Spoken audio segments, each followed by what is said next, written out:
우리가 거의 한 달 가까이 못 드렸던 것 같아요. 전 개인적으로 굉장히 힘들더라고요. 왜 힘든지 모르겠지만 집에서 예배를 드리고 우리끼리 예배를 드리고 그러고 나면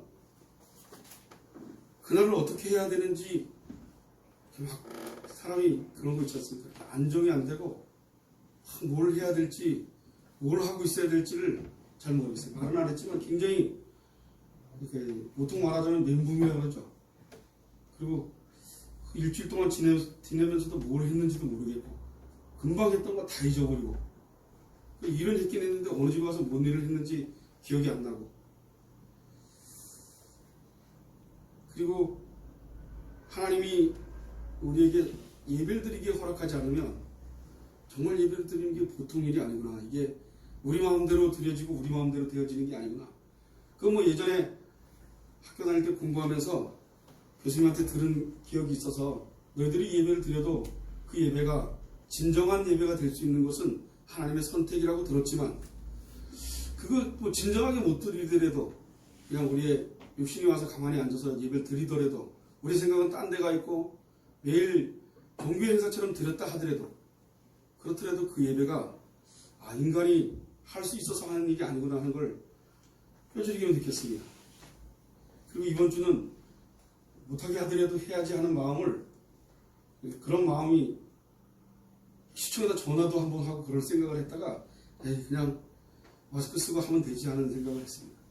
그리고 손세정대도 하나 사놓고 하는 척은 해놔야 될 것 같아서 아무것도 없이 그렇게 하는 것보다는 하나 사놓고 했는데 제가 거의 4개월 가까이를 설교를 안 했습니다. 4개월 동안 설교를 안 하니 얼마나 편했겠습니까? 그죠? 마음의 부담도 없고 얼마나 편했겠습니까? 근데 한 가지가 말씀을 여러분들이나 나나 설교를 안 하면 말씀을 볼 시간이 그렇게 많지가 않습니다. 특히 저처럼 일을 많이 하게 되면 말씀 볼 시간이 없어요. 저녁에 들어가서 딱 앉아서 텔레비 10분 보면 졸고 앉아 있습니다. 옆으로 기대서 푹 쓰러져서 졸고 앉아 있습니다. 그래서 책을 어떻게 보겠습니까? 말씀이 4개월 동안 제대로 본 구절이 별로 없는 것 같아요. 이 말씀을 매일 보지 못했던 그런 것들이 보통 일이 아니구나 하는 생각을 합니다. 서서히 인간이 퇴폐되고 서서히 인간이 점점 내가 살고 있는 환경 속에서 빠져들어서 가는 걸 봅니다. 오늘 제가 에스겔서를 선택한 건 다른 이유가 없습니다. 신약만 계속 하다가 구약은 한번 해야 된다는 생각을 항상 머릿속에 두고 있다가 이번에는 구약을 해야겠다 생각을 하고 이 에스겔서를 찾았습니다. 에스겔서는 이사야서, 에레미야서, 에레미야, 에가, 다니엘서 이 5권과 같이 대선지서라고 얘기합니다. 선지자들이 선지서가 12권으로 하는 소선지서하고 그 다음에 5권으로 나뉘어지는 대선지서가 있습니다. 에스겔은 제사장 가문 출신입니다. 하나님의 계시를 받았습니다. 또 이사야서는 북이스라엘의 멸망에 대한 내용들이 담아 있습니다. 그리고 에레미야서는 남유다의 멸망의 내용을 담고 있고 그 도서가 그렇게 담아 있습니다. 그리고 에스겔서는 에레미야 선지자의 예언대로 바벨론의 포로로 잡혀간 상황을 기록되어 있습니다. 바벨론의 포로로 가는 그것이 기정사실로 정해져 있는데도 알 수가 없는 거죠. 여러분 우리가 코로나가 와서 이렇게 사회 전체를 흔들고 전 세계를 흔들고 세상 사람들이 전 세계가 하나라는 말을 텔레비전에서 잘 들으면서도 잘 몰랐는데 우리나라만 잘 살아서 되는 일이 아니구나 하는 것을 이번 코로나를 통해서 알았다는 사람들이 많이 얘기를 합니다. 예수 믿지 않는 사람들이 세계가 하나라는 것, 한 통속이라는 것을 느낍니다. 왜냐하면 당장 어디 가려도 가지도 못하고 우리나라만 잘 살아서 되는 게 아니구나, 이웃도 잘 살아야 되는구나 하는 생각을 합니다.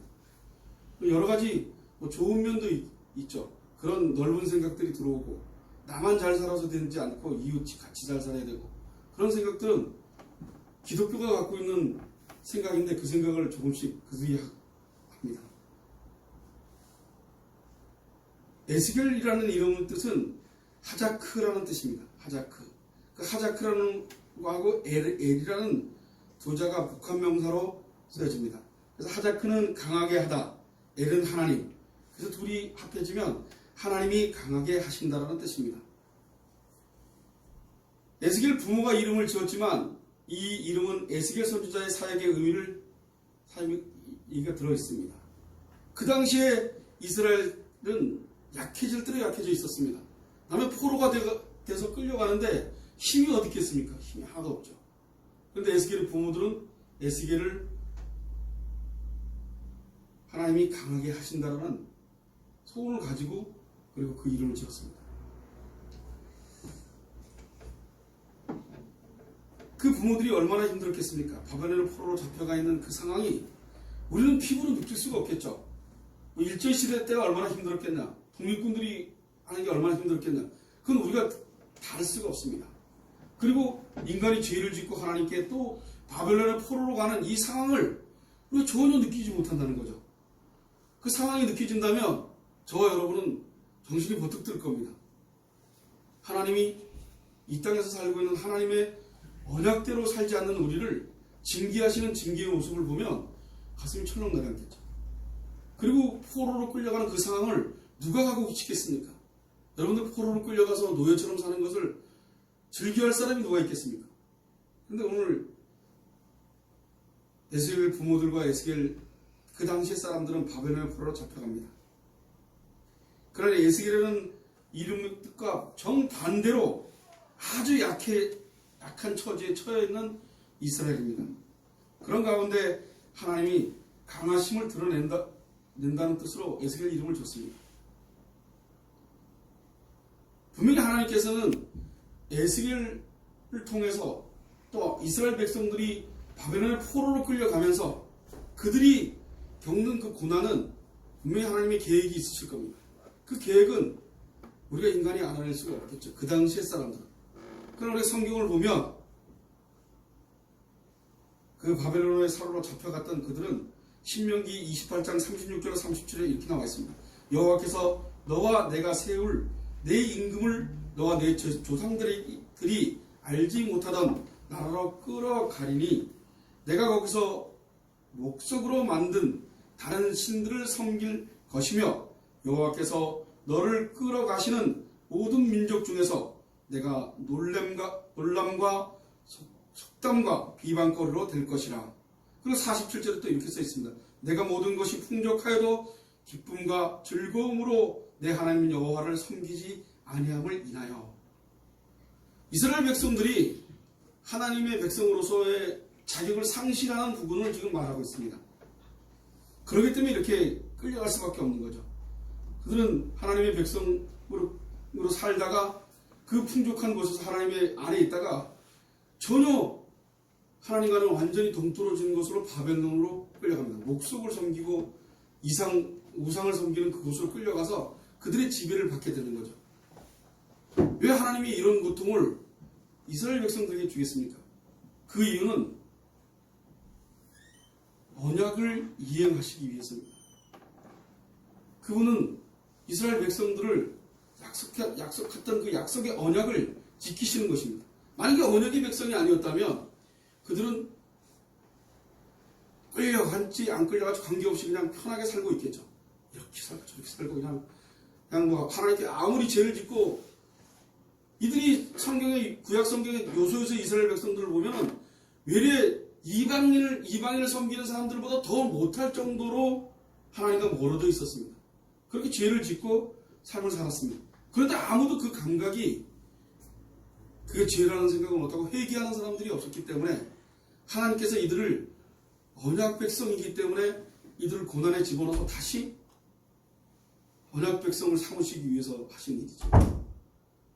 이런 고난을 당하게 되면 인간은 힘들죠. 너무 어렵고. 그리고 하나님을 실망하고 막 그러죠. 근데 하나님은 그 뜻이 아니라 죄에 있던 우리를 죄에서 건지시기 위하여서 이 일을 행하시는 겁니다. 내 백성 삼기 위해서 하나님의 방식대로. 그리고 이들을 지배하고 있는 모든 것들은 하나님이시라는 것을 알리기 위해서. 바벨론의 포로로 끌려갔지만 이들이 70년 후에 올 때는 바벨론에 있는 모든 사람, 전 세계에 있는 모든 사람들이 하나님의 살아계심을 볼 수가 있는 거죠. 하나님은 본인을 나타내시기 위해서, 본인이 우리의 구세주라는 걸 나타내기 위해서 이 방법을 썼던 겁니다. 너무 모르고 헤매고 사니까. 2000년이 훨씬 지난 우리 지금 우리가 하나님을 아는 방법이 어디 있겠습니까?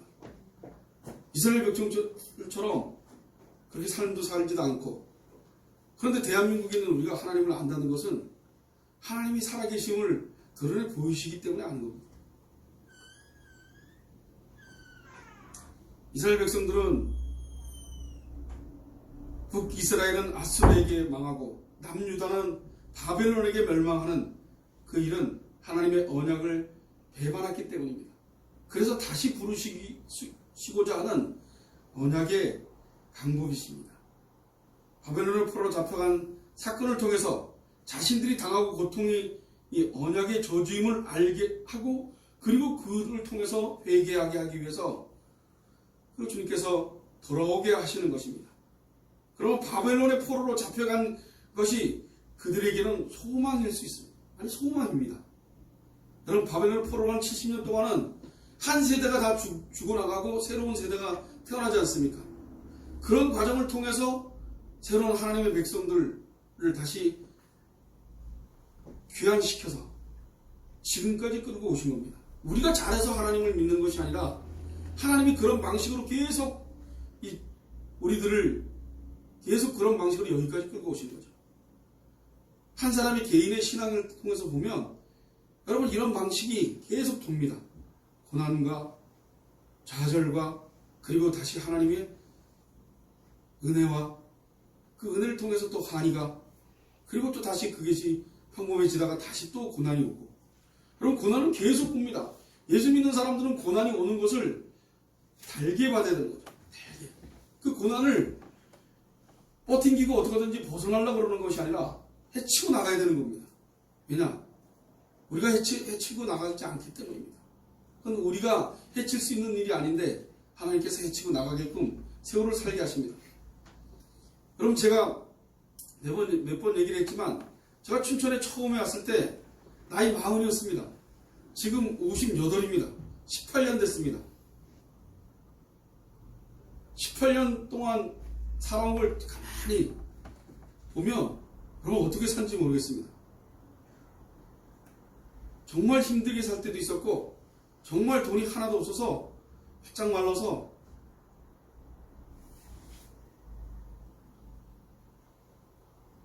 한 푼도 없었을 때도 있었습니다.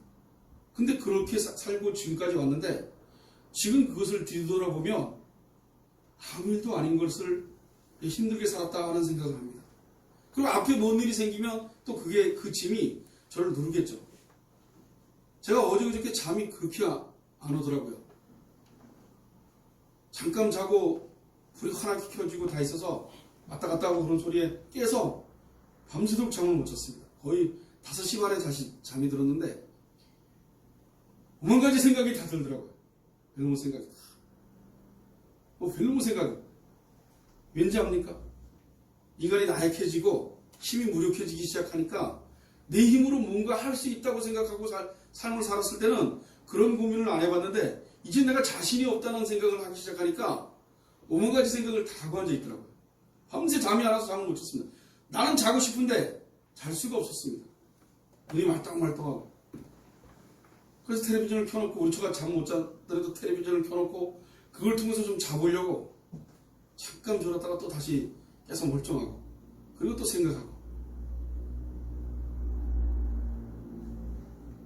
얼마나 하나님의 은혜 속에 있지 않으면 사는 게 얼마나 힘든지 제가 요즘 많이 느낍니다. 열심히 일을 하죠, 여러분.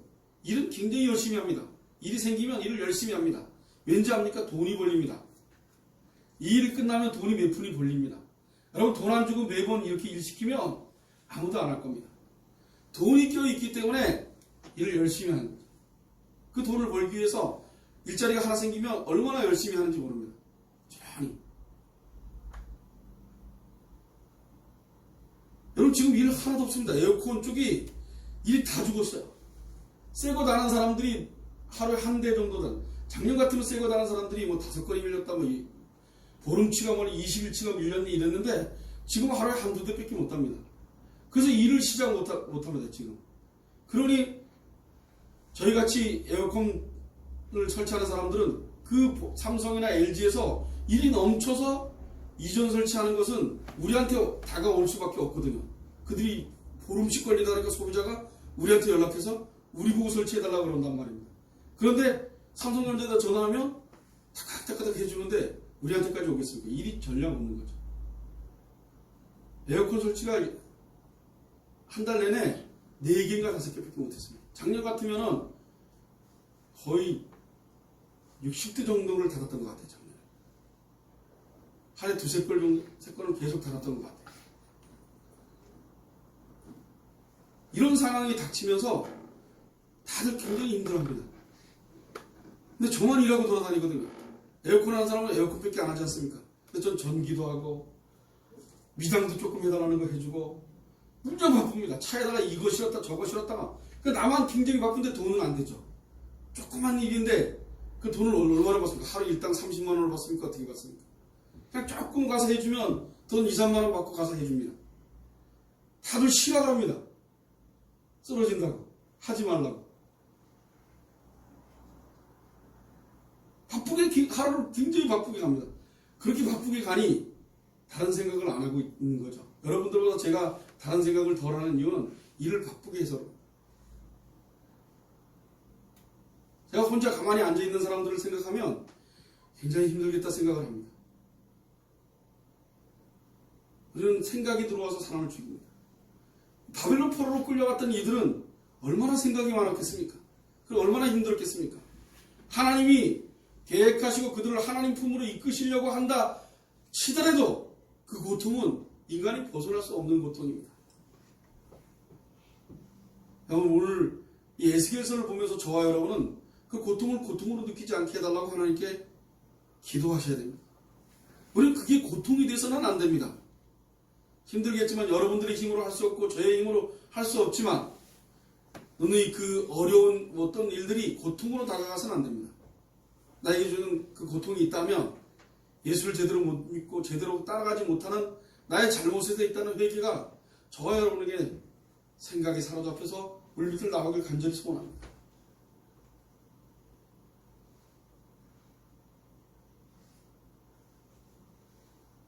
하나님께서는 고통의 언약의 저주임을 알고 회개하고 주께로 돌아오게 하기 위해서 바벨론의 포로로 만드십니다. 본문을 보겠습니다. 1절 2절을 보면 제30년 4월 5일에 내가 그발강가 사로잡힌 자 중에 있더니 하늘이 열리며 하나님의 이상을 내게 보이시니 요아긴 왕의 사로잡힌 지 5년 그달 5일이라. 에스겔 선지자가 하나님의 계시를 받은 날짜를 기록하고 있습니다. 제30년 4월 5일 그발강가에서 하나님의 영에 사로잡혔다고 합니다. 여기서 말하면 30년이라 하는 것은 에스겔 나이를 말하고 있습니다. 대부분이 에스겔 나이로 봅니다. 다른 견해들도 있지만 많은 견해들이 에스겔 나이로 봅니다. 에스겔이 제사장 가문 출신이기 때문에 어려서부터 제사장의 사역을 보고 배워왔을 것입니다. 제사장의 사역 기간이 30년에서 30살서부터 50살까지이니까 에스겔에게는 하나님의 이상이 임할 때가 된 나이입니다. 에스겔이 30세 되던 때에 그발강가에서 하나님의 계시를 받는 것입니다. 그리고 또 하나님의 연대포시는 2절에 여호야긴 왕이 사로잡힌 지 5년 그달 초 닷새라고 합니다. 여호야김 왕이 죽은 후에 18살이 되던 해에 그가 왕이 됩니다. 그리고 3개월 만에 바벨론 포로로 잡혀갑니다. 그리고 그 잡혀온 곳이 그발강가입니다. 세 차례로 잡혀서 포로로 잡혀옵니다. 세 차례로. 이스라엘 백성들이 그래서 그발강가도 있고 어디도 있고 다른 지역에 나눠져서 잡혀옵니다. 근데 에스겔이 가 있는 곳은 그발강가였습니다. 이 그발강가는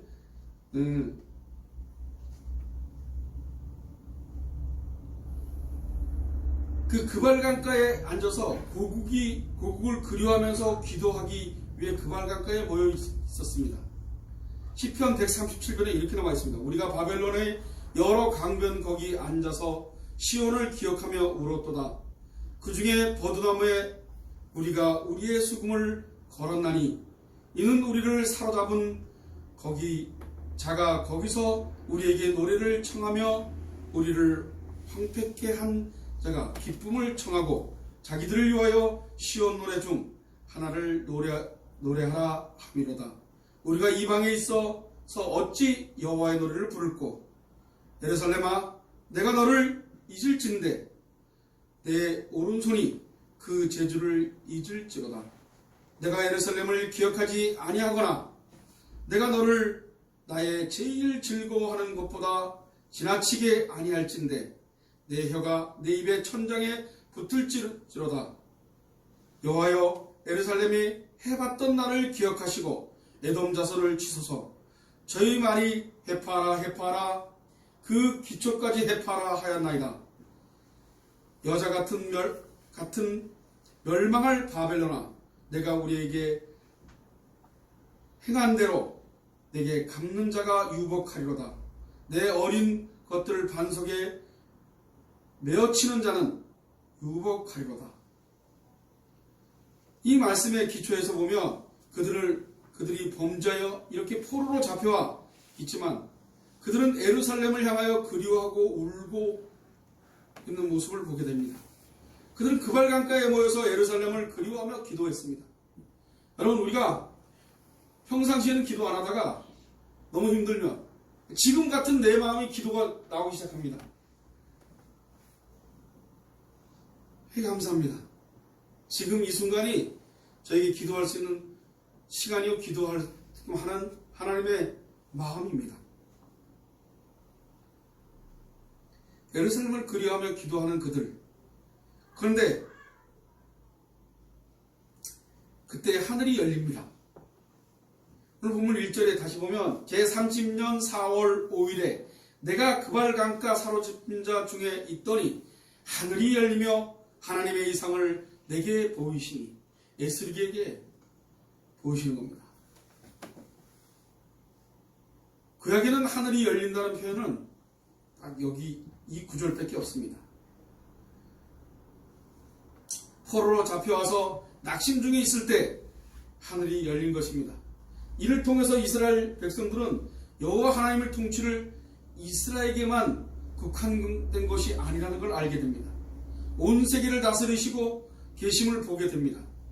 바벨론마저 하나님의 도구일 뿐임을 보게 됩니다. 이것이 가장 밑바닥까지 내려온 이스라엘이 경험한 하나님입니다. 하나님께서는 자기 언약을 이루시기 위해 포로로 잡혀가게 하시고 또한 그곳에 나타나셔서 새로운 계시를 보여주시며 당신의 뜻을 알려주시는 것입니다. 그러면 이 계시를 통해서 알고자 하는 하나님의 뜻은 무엇입니까? 첫 번째로 이스라엘이 왜 바벨론의 포로로 잡혀왔는지 알게 하시고자 합니다. 왜 너들이 바벨론의 포로까지 됐을 수밖에 없나? 여러분들, 우리 하나님의 어떤 뜻인지는 아무도 모릅니다. 코로나가 하나님의 뜻인지 잘 모르겠습니다. 그러나 저 개인적으로는 이 코로나를 통해서 하나님의 음성을 듣고 하나님께 무릎을 꿇어야 될 시기가 온 게 아닌가. 지구가 어떻고 교회가 옆 교회가 이상하고 신천지가 어떻고 그게 중요한 것이 아니라 내가 하나님의 백성으로서 하나님 앞에서 회개의 목소리가 있어야 되지 않나 하는 개인적인 생각을 합니다. 이건 순수한 개인적인, 성경적이지 않고 개인적인 제 생각입니다. 코로나를 통해서 우리에게 뭔가 말씀하고 계시지 않는가 하는 생각을 해봅니다. 이건 제 개인적인 생각입니다. 포로로 잡혀왔는지 알게 하시고자 합니다. 에스겔서 5장 5절로 9절에 보면 주 여호와께서 가라사대 이것이 곧 예루살렘이라 내가 그를 이방인 가운데 두어 열방으로 둘러있게 하였거늘 그가 내 규례를 거스려서 이방인보다 악을 더 행하며 내 율례도 그리함이 그 둘러있는 열방보다 더하니 이는 그들이 내 규례를 버리고 내 율례를 행치 아니하였음이니라. 그러므로 나 주 여호와가 말하노라 너희 요란함이 너희를 돌려있는 이방인보다 더하여 내 율례를 행치 아니하며 내 규례를 지키지 아니하고 너희를 둘러있는 이방인 규례대로 행치 아니하였느냐. 그러므로 나 주 여호와가 말하노라 나 곧 내가 너를 치며 이방인의 목전에서 너희 중에 벌을 내리되 내 모든 가증한 일로 인하여 내가 전무후무하게 내게 내릴지니라. 이 말씀을 보면 이스라엘 백성들이 주변의 이방인 나라보다 더 악해졌기 때문에 심판하신다고 말씀하십니다. 이를 통해서 그들이 왜 포로로 잡혀왔는지 알게 하시는 것입니다. 너들이 왜 포로로 갈 수밖에 없었냐, 이런 처방, 극처방을 할 수밖에 없었냐 하고 하나님 말씀하십니다. 여러분, 저와 여러분은 전적으로 타락한 인간들입니다. 하나님이 말씀하시면 반응해서 대들 것이 아니라 납작 엎드려서 거꾸러져야 되는 겁니다. 난 한 게 없는데 왜 나한테 이러냐고, 나 억울하다고, 이런 자격이 없습니다. 하나님 앞에서. 하나님이 우리에게 뭐라 그러시면 맞습니다 그러고 엎드려서 살려주십시오 하는 게 우리가 해야 될 자리죠. 두 번째는 심판을 당하면서 이들은 자신에게 완전히 소망이 없다는 것을 알게 됩니다. 에스겔서 33장 10절로 11절에 보면 그러듯 인자야 너는 이스라엘 족속에게 이르기를 너희가 말하여 이르되 우리의 허물과 죄가 이미 우리에게 있어 우리로 그 중에서 쇠폐하게 하니 어찌 능히 살리요 하거니와 주 여호와의 말씀에 나의 삶을 두고 맹세하노니 나는 악인이 죽는 것을 기뻐하지 아니하고 악인이 그 길에서 돌이켜 떠나서 사는 것을 기뻐하노라. 이스라엘 족속아 돌이키고 돌이키라. 너희 악한 길에서 떠나라. 어찌 죽고자 하느냐 하셨다 하라. 그들은 스스로 아무리 생각을 해봐도 살 소망이 없었습니다. 그래서 하나님께서 악한 길에서 떠나라고 하지만 이스라엘 백성들은 스스로 돌이킬 수 없었습니다. 하나님께서 이들을 통해서 이스라엘 백성들에게 자신들에게 소망이 없음을 알게 하시고자 철저하게 바벨론으로 끌어들여 포로로 잡혀가게 하신 겁니다. 이 처방이 아니면 이스라엘 백성들을 건질 수가 없었기 때문입니다. 여러분, 우리에게 주는, 저와 여러분들이 각자의 삶 속에서 맞닿던 모든 일들은 하나님께서 적절하시기 때문에 주는 걸로 순종하시고 어떤 일도 고민하고 걱정하는 일들이 없기를 소원합니다. 그냥 하루를 사는 겁니다. 최선이 하루를 사는 거더라고요.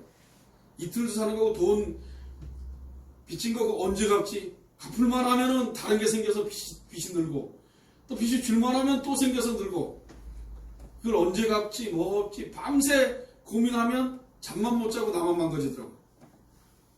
그런데 오늘 하루 살았구나 감사합니다. 내일도 부지런히. 남들이 뭐라는 건 중요하지 않습니다. 내 안경을 누가 합니까? 내 안경은 나밖에 모릅니다. 내 안경에서 하나님 앞에서, 환경 안에서 하나님 앞에서 충실했냐 안 했냐를 묻는 저와 여러분이 되시기 바랍니다. 다른 사람이 아니라 하나님 앞에서 목사로 삶을 제대로 살았느냐 안 살았냐 그 묻는 것이 더 중요하다고 생각합니다. 그리고 그렇게 못 살았다면 회개하는 것이, 하나님께서는 이스라엘 백성들에게 자신들에게는 소망이 없음을 알게 하기 위해서 포로로 끌려가게 하십니다. 세 번째는 하나님 홀로 당신의 언약을 이뤄내심을 보여주시는 겁니다. 여러분, 하나님은 우리를 천국으로 이끄시는 것, 그것은 하나님이 혼자 하십니다. 여기에서 신천지하고 틀린 점입니다.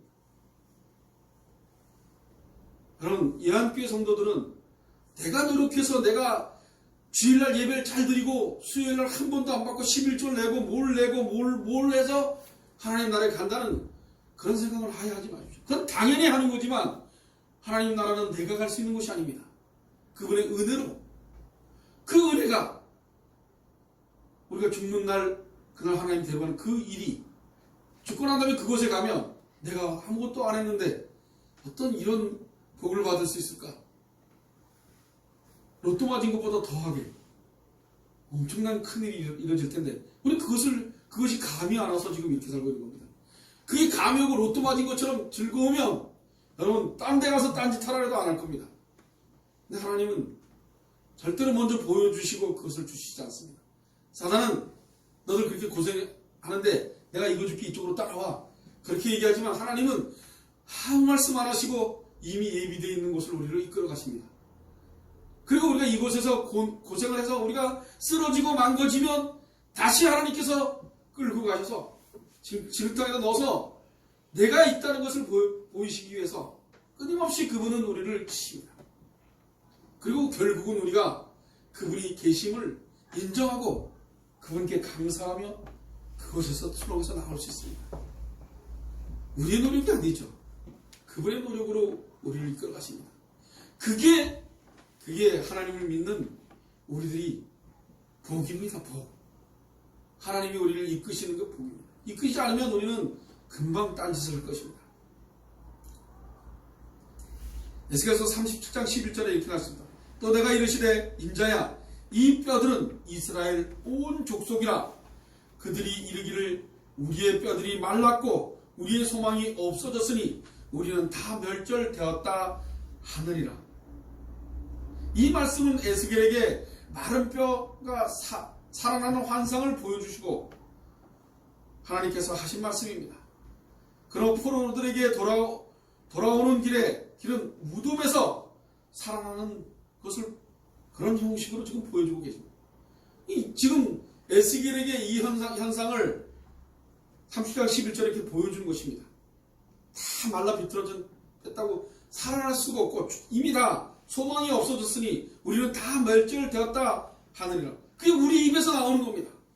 그 소망 없는 우리를 이끌어내셔서 70년 후에는 바벨론에서 빠져나오게 하십니다. 완전히 말라뱉어져. 그래서 하나님이 우리는 소망이 없고 하나님이 소망이 있어서 하나님께서 하셨다는 것을 인정하게 하신 거죠.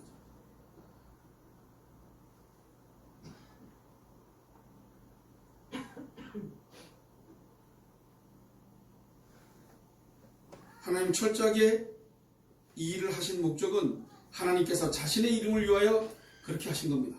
자신이 너희들의 주인이라는 것을 알리시기 위해서. 에스겔서 36장 16절로 38절에 보면 여호와의 말씀이 또 내게 임하여 가라사대 인자야 이스라엘 족속이 그 고토에 거할 때 그 행위로 그 땅을 더럽혔나니 나 보기에 그 소위가 월경 중에 있는 여자의 부정함과 같느니라. 그들이 땅 위에 피를 쏟았으며 그 우상들로 더럽혔으므로 내가 분노를 그들 위에 쏟아 그들을 그 행위대로 심판하여 각국에 흩으며 열방에 해쳤더니 그들이 이른바 그 열국에서 내 거룩한 이름이 그들로 인하여 더러워졌나니 곧 사람들이 그들을 가리켜 이르기를 이들은 여호와의 백성이라도 여호와의 땅에서 떠난 자라 하였음이라. 그러나 이스라엘 족속이 들어간 그 열국에서 더럽힌 내 거룩한 이름을 내가 아꼈노라. 그러므로 너는 이스라엘 족속에게 이르기를 주 여호와의 말씀에 이스라엘 족속아 내가 이렇게 행함은 너희를 위함이 아니오 너희가 들어간 그 열국에서 더럽힌 나의 거룩한 이름을 위함이라. 열국 가운데 더럽힘을 받은 이름 곧 너희가 그들 중에서 더럽힌 나의 큰 이름을 내가 거룩하게 할지니라. 내가 그들의 목전에서 너희를 인하여 나의 거룩함을 나타내리니 열국 사람들이 나를 여호와인 줄 알리라. 나 주 여호와의 말이니라. 내가 너희를 열국 중에서 취하여 내고 열국 중에서 모아 데리고 고토로에 돌아가서 맑은 물로 너희에게 뿌려서 너희로 정결케 하되 곧 너희 모든 더러운 것에서와 모든 우상을 섬김에서 너희를 정결케 할 것이며 또 새 영을 너희 속에 두고 새 마음을 너희에게 주되 너희 육신에서 굳은 마음을 제하고 부드러운 마음을 줄 것이며 또 내 신을 너희 속에 두어 너희로 내 윤례를 행하게 하리니 너희가 내 규례를 지켜 행할지라. 내가 너희의 열조에서 준 땅에 너희가 거하여 내 백성을 되고 나는 너희 하나님이 되리라. 내가 너희를 모두 더러운 데서 구원하고 곡식으로 풍성하게 하여 기근이 너희에게 임하지 아니하게 할 것이며 또 나무의 실과와 밭의 소산을 풍성케 하여 너희로 다시는 기근의 욕을 열국에서 받지 않게 하리니 그때 너희가 너희 악한 길과 너희의 불선한 행위를 기억하고 너희 모든 죄악과 가증한 일을 인하여 스스로 믿게 보리라. 나 주 여호와가 말하노라. 내가 이렇게 행함은 너희를 위함이 아닌 줄을 너희가 알리라. 이스라엘 족속아 너희 행위를 인하여 부끄러워하고 한탄할지어다. 나 주 여호와가 말하노라. 내가 너희를 모든 죄악에서 정결케 하는 날에 성읍들의 사람이 거적되게 하며 황폐한 것이 건축되게 할 것인즉 전에는 지나가는 자가 눈에 황무케 보이던 그 황무한 땅이 장차 기경이 될지라.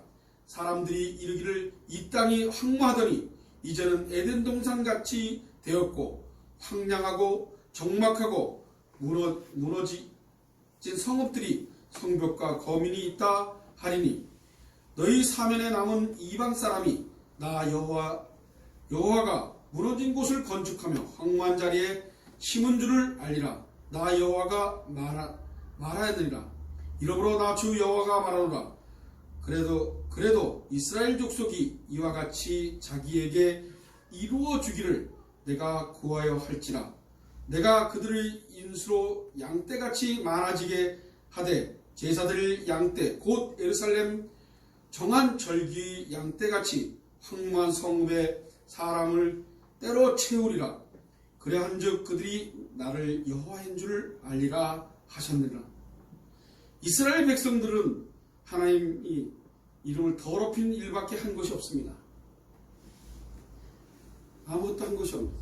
여러분, 우리가 하나님의 이름을 찬양하고 존귀하게 여기고 그런 적이 이스라엘 백성들처럼 동일하게 한 것이 더 많지 우리가 한 게 많겠습니까?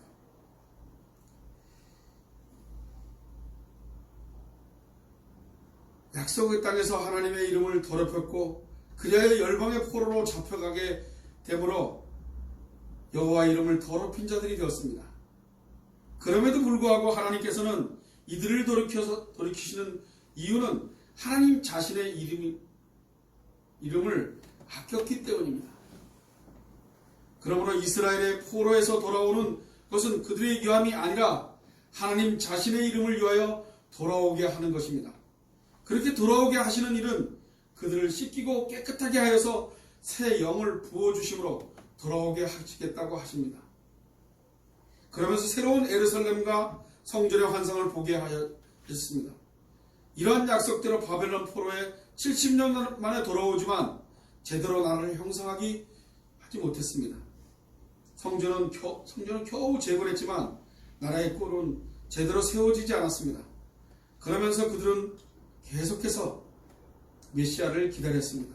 바벨론 강가에서 울다가 고국으로 돌아왔지만 여전히 울어야 할 일들이 가득했습니다. 그렇게 메시아를 기다렸지만 정작 메시아가 왔을 때는 그들이 메시아를 맞이하지 못하고 배척했습니다. 인간은 생각과 방법대로 와야 되는데 그 방법대로 오지 않았기 때문입니다. 물론 하나님이 남은 자들은 메시아를 영접하게 되었습니다. 이들에게는 이 땅이 예루살렘의 회복이나 성전 건축의 회복으로 바라보지 않았습니다. 예수님 안에 새 예루살렘과 예수님 안에 새 성전임을 성령을 통해서 알고 믿었습니다. 이들은 이제 유대인과 이방인들 차별이 없이 성령이 임한 자들은 이 땅의 시온을 향한 노래를 부를 것이 아니라 새 하늘과 새 땅에 속한 시온을 향하여 노래를 부르게 될 것입니다. 그로부터 구원하실 자를 기다리며 바벨론 강가에서 울었던 사람들처럼 지금 온 세상의 바벨론의 유배지가 된 이곳에서 주님이 다시 오심을 기다리며 울고 있는 자들이 이 마지막 시대에 남은 자들입니다. 물론 이러한 모양을 낸다고 되는 것은 아닙니다. 성령이 임한 자는 더 나은 본향을 사모하며 떠날 준비를 하면서 살게 된다는 말입니다. 히브리서 13장 14절에 보면 우리가 여기는 영구한 도성이 없으므로 장차 올 것을 찾나니 라고 했습니다. 이 땅에서 영구한 도성이 없음을 아는 사람들이 성도입니다. 이들이 시민권을 하늘나라에 있습니다. 땅의 일을 생각하지 않습니다. 이들에게는 날마다 이 땅으로부터 분리시켜 주시는 일이 일어나기를 소원합니다. 그런 모습이 사방으로 우겨쌈을 당하게 됩니다. 그러나 이런 자들은 하늘이 열립니다. 마침 바벨론 강가에서 탄식하며 목 놓고 옥나 우는 자들처럼 울 때는 하늘이 열리고 하나님의 뜻이 계시가 우리에게 임할 것입니다. 완전히 바닥까지 갔을 때 하늘이 열릴 것입니다. 이러한 하늘이 열리는 것이 신약에 3번이나 나옵니다. 마태복음 3장 16절에 보면 예수님께서 요단강가에서 요한에게 세례를 받을 때 하늘이 열리고 하나님의 성령이 비둘기같이 내려와 예수님의 위에 임하셨다고 합니다. 요한복음 1장 51절에 보면 예수님께서 하늘이 열리고 하나님의 사자들이 인자 위에 오르락내리락 하는 것을 보게 될 것이라고 했습니다. 이것이 바로 야곱이 본 하나님의 사닥다리입니다. 야곱이 본 사닥다리가 바로 예수님입니다. 사도행전 7장 56절에 보면 스데반 집사가 순교할 때 하늘이 열리고 인자가 하나님의 보좌 우편에 서신 것을 보게 됩니다. 그러므로 하늘이 열리는 것은 예수님과 연결되어 있습니다. 하늘이 열리는 순간은 인간으로서는 절망의 순간입니다. 야곱은 형과 아버지를 속이고 도망가다가 들판에서 돌베개를 하고 자는 그 순간에 하늘의 사닥다리를 보게 되었습니다. 이스라엘 백성들은 바벨론 포로에서 하늘이 열렸습니다. 스데반 집사는 순교 순간에 하늘이 열렸습니다. 그러나 밑바닥에 다 다른 인생이라고 다 하늘이 열리는 것은 아닙니다. 오직 하나님의 자기 백성만을 열립니다. 무조건 밑바닥에 산다고 해서 다 열리는 것은 절대로 아닙니다. 우리가 하나님의 백성이라면 우리의 삶의 정황 속에서 아무것도 보이지 않는 캄캄한 그때 오히려 하늘이 열리게 되기 때문입니다. 하늘이 열린다는 것은 하나님의 모든 약속이 다 이루어내신 예수 그리스도가 밝히 보이게 된다는 것임을 잊지 마셔야 됩니다. 성령 하나님께서 우리에게 은혜를 주셔서 우리 가운데서 하늘이 열리게 하시고 우리로 하나님의 모든 약속을 이루어오신 예수 그리스도를 밝히 보게 하여 주시기를 간절히 원합니다. 그래 구원에 하나님을 찬양하게 하여 주시기를 간절히 원합니다. 이것은 성령께서 하시지 않으면 우리의 어떤 노력으로도 할 수가 없는 것입니다. 기도하겠습니다.